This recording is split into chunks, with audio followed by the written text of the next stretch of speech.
کا سلام۔ بھارت میں اقلیتوں کی نسل کشی اور ہندوتوا نظریے کو فروغ دینے کی فنڈنگ میں انسانی حقوق کا علمبردار امریکہ ہی ملوث نکلا۔ ایک یہ بہت ہی اہم چیز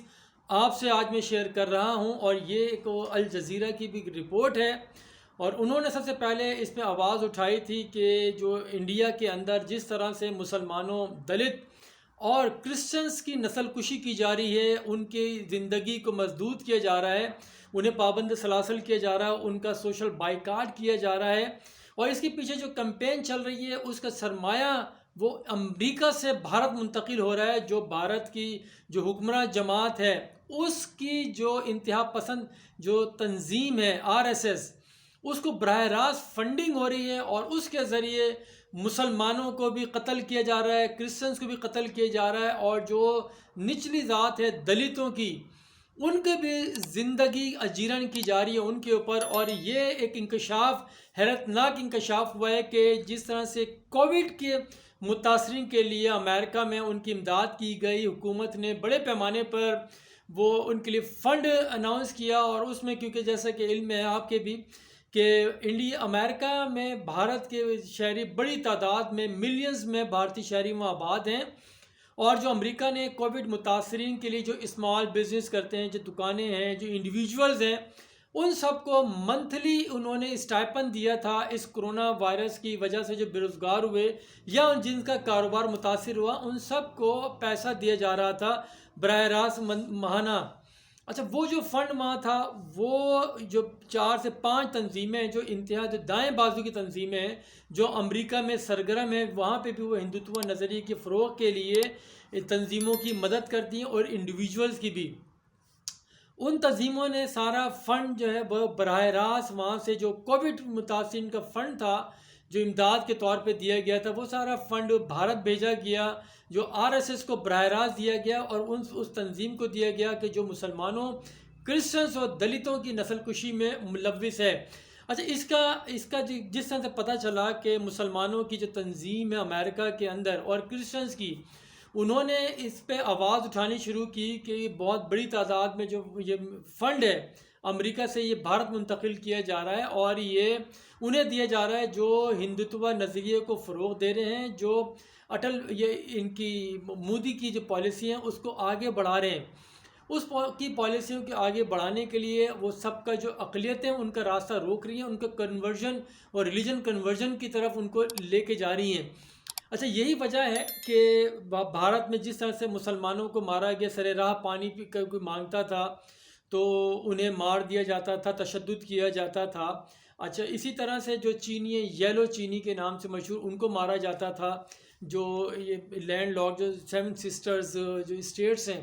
وہاں پہ بھی اسی طرح سے کیا جاتا تھا۔ اور پھر کرسچنز کے اوپر آئیں تو ان کے ساتھ بھی مظالم کے پہاڑ توڑے گئے۔ اسی طرح سے یہ تو تینوں ذاتیں تھیں، ان کے علاوہ جو سکھ جو ہیں ان کے خلاف جو سپتمبر سے مظاہرہ کر رہے ہیں، جو زرعی اصلاحات، جو نام نہاد اصلاحات کی گئی تھیں، جس کا نقصان کسانوں کو پہنچ رہا تھا، وہ مظاہرے کر رہے ہیں، تو ان پہ بھی پتھراؤ کیا جاتا ہے، شیلنگ کی جاتی ہے، ان پہ گولیاں چلائی جاتی ہیں، اور بڑی تعداد میں کوئی 300 سے 400 جو کسان ہیں سکھ، وہ خودکشیاں کر چکے ہیں، لیکن مودی پالیسی تبدیل کرنے پر آمادہ نہیں ہوتے۔ تو یہ جو رپورٹ جو اب آئی ہے، منظر عام پہ سامنے آئی ہے، اس نے جو انسانی حقوقی تنظیمیں انہیں بھی پریشان کر دیا ہے کہ امریکہ اگر چین میں ہو یا ایران میں ہو، پاکستان میں ہو یا کسی بھی ملک میں ہو، انسانی حقوق کی خلاف ورزی پر ان پر پابندیاں عائد کر دی جاتی ہیں، ان کے ویزے کی سروس معطل کر دی جاتی ہے، لیکن بھارت کے اندر جس طرح سے یہ ساری چیزیں ہو رہی ہیں، کیا وہ انہیں نظر نہیں آ رہا کہ کس طرح سے فنڈ وہاں سے کوئی $8,33,000 یہاں بھارت منتقل کیا گیا، براہ راست جو انتہا پسند تنظیمیں ہیں ان کو منتقل کیا گیا تاکہ وہ مسلمانوں کے اوپر مظالم ڈھائیں، کرسچنوں کو ماریں، دلتوں کو ماریں، ان کو آگے نہ بڑھنے دیا جائے، وہ قومی دھارے میں نہ آئیں، ان کو نیچے رکھا جائے، کچلا جائے۔ تو اس کے لیے جو فنڈ استعمال کیا جا رہا تھا، اب انسانی حقوق کی تنظیمیں اور مسلمان اور کرسچنز کی جو وہاں NGOs ہیں، انہوں نے حکومت سے سوال کیا ہے کہ آخر یہ کیا ہو کیا رہا ہے، کہ دنیا بھر کے سامنے تو اس طرح سے پیش کیا جاتا ہے کہ اب بھارت کی جو دنیا کی سب سے بڑی جمہوریت ہے اور یہ امریکہ اس کے ساتھ کھڑا ہوا ہے. پہلی یہ ٹرمپ بھی انتظامیہ ان کے ساتھ تھی اور اب جو بائیڈن انتظامیہ بھی ان کے مودی کے ساتھ کھڑی ہوئی ہے. کووڈ کی صورت میں ہم دیکھیں، اگر آپ دیکھیں پھر یہ جو انوائرمنٹ چینج کے اوپر جو کانفرنس ہو رہی ہے اس میں دیکھیں کس طرح سے بھارت کو فیسیلیٹیٹ کیا جا رہا ہے، جبکہ پاکستان جو بلین ٹری کے پروجیکٹ کے اوپر کام کر رہا ہے، اپریسیشن بھی ہیں، لیکن اس کے باوجود پاکستان کو نہیں بلایا گیا انوائرمنٹ چینج کانفرنس میں، جس میں 40 ممالک ہیں اور وہ 23-24 کو وہ ہونے جا رہی ہے. ورچوئل کانفرنس ہے گو کے، لیکن پاکستان کو نہیں بلایا گیا. تو یہ تمام تر جو صورتحال ہیں یہ جانبداری ہے. اس میں امریکہ کے اوپر ہی انگلیاں اٹھیں گی اور اٹھنی شروع بھی ہو گئی ہیں کہ آپ کی یہ جو اقربا پروری ہے وہ جانبداری ہے. یہ زیادہ وقت تک نہیں چل سکتی، کیونکہ خطے میں جس طرح سے بھارت کو پیش کیا جا رہا ہے بڑھا چڑھا کے، اور جو اس کی جو مظالم جو ڈھا رہا ہے اقلیتوں کے اوپر، اس پہ بھی یعنی کہ آنکھیں بند کی ہوئی ہیں، وہاں دکھائی کچھ بھی نہیں دے رہا. گو کہ جو انوائرمنٹ کو جو نقصان پہنچا رہا ہے وہ بھی بھارت ہی پہنچا رہا ہے، کیونکہ ابھی حال ہی میں انہوں نے جو کوئل مائنس کے جتنے انہوں نے فروخت کیا ہے ان کی کیا کہتے ہیں اس کی وہ نیلامی کرنے جا رہے ہیں. جو دنیا کے 30 سے بڑے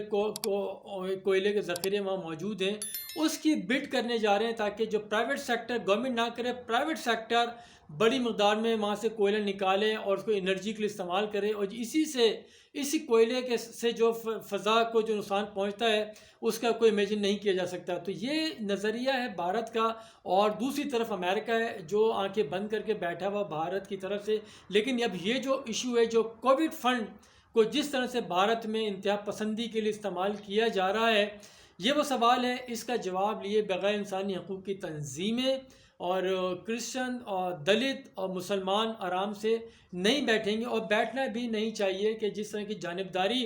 امریکہ نے بھارت کے ساتھ رکھی ہوئی ہے یہ کسی بھی طور عالمی برادری کے لیے، انسانیت کے لیے قابل قبول نہیں ہے. اور امریکہ کو چاہیے کہ وہ مودی سے باز پرس کرے کہ یہ فنڈ کیوں استعمال کیا جا رہا ہے مسلمانوں، کرسچنز اور دلتوں کے خلاف.